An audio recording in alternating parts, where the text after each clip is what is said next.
Jangan kamu setelah aku nanti menjadi orang kafir, berselisih dan bermusuh dan saling bergaduh satu dengan yang lain. Hendaklah kita jangan menjadi objek yang boleh dimainkan oleh pihak-pihak tertentu untuk berselisih sesama kaum muslimin.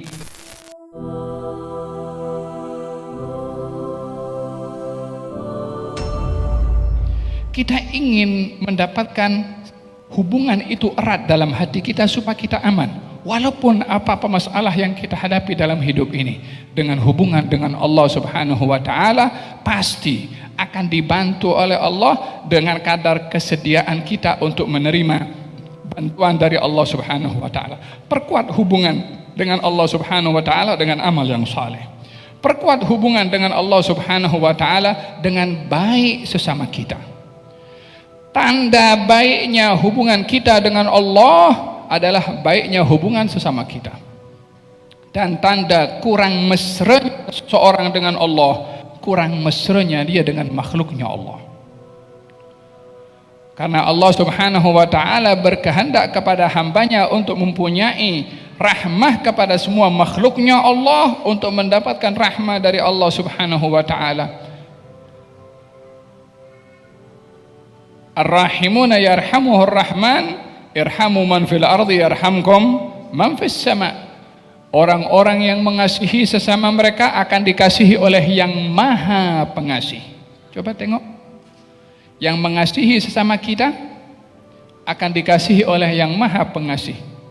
Kasih daripada yang maha pengasih bergantung kepada kasih sesama kita. Ar-rahimuna yarhamuhumur rahman, irhamu man fil ardi. Kasihi semua yang ada di atas muka bumi akan mengasihi kepada kamu yang di langit. Adakah memahami arti kasih mengasihi sesama kita dengan merendahkan? Adakah arti kasih mengasihi sesama kita untuk mendapatkan kasih daripada yang maha pengasih dengan putus silaturahim, dengan memaki, dengan menjatuhkan, dengan mengaibkan, dengan bermusuh, dengan berselisih, dengan saling membuka satu dengan yang lain kekurangannya? Adakah itu bahagian daripada kasih sayang sesama kita? Bukankah Allah Subhanahu wa taala akan menarik bantuan dan pertolongannya daripada satu kelompok kalau dia berselisih? Wala tanaza'u fatafshalu wa tadhhab rihukum. Kamu jangan berselisih, kamu akan gagal.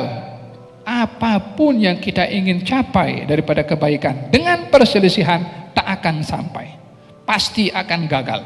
Demikian firman Allah Subhanahu wa taala, wa tadhhab rihukum, dan akan diambil pertolongan Allah dari kamu. Bagaimana akan mengharapkan pertolongan dari Allah kalaupun dia berdoa, kalaupun dia meminta, kalau berselisih sesama kita? Nak dapat pertolongan Allah, hentikan perselisihan sesama kita. Demikian yang diperintahkan oleh Nabi pada Hajjatul Wada'. Beliau menyampaikan kepada para sahabat, ala la tarji'u ba'di kuffaran. Jangan kamu setelah aku nanti menjadi orang kafir, berselisih dan bermusuh dan saling bergaduh satu dengan yang lain. Hendaklah kita jangan menjadi objek yang boleh dimainkan oleh pihak-pihak tertentu untuk berselisih sesama kaum muslimin. Yang diperintahkan adalah untuk kita bersaudara sebagaimana tadi kita dengarkan, wa kunu ibadallahi ikhwana. Jadilah kamu hamba-hamba Allah yang bersaudara. Al-muslim akhul muslim, orang Islam bersaudara dengan orang Islam. Tidak merendahkan, tidak menghina, tidak mengaibkan, tidak saling hasad mendengki, tidak saling membelakangi, tidak saling memusuhi satu dengan yang lainnya. Bihasbi mri'in kira akhahul muslim. Cukup seorang itu melakukan kejahatan bila merendahkan orang Islam yang lainnya. Sementara baginda Rasulullah mahukan kita, wa kunu ibadallahi ikhwana. Jadilah kamu hamba-hamba Allah yang bersaudara. Muslim orang bersaudara dengan orang muslim. Jaga mulut, jaga lisan daripada muslim lain. Jaga orang lain daripada bahayanya sebagai seorang beriman. Ini adalah yang dikehendaki oleh Rasulullah sallallahu alaihi wasallam, dari kehendaki oleh Allah. Yang dikehendaki oleh syaitan adalah bermusuh. Jom gaduh, tahrish bainakum. Menjadikan orang bermusuh, siapa kita nak ikut? Syaitan yang mahukan kita bergaduh ataupun Rasulullah yang mahukan kita bersaudara?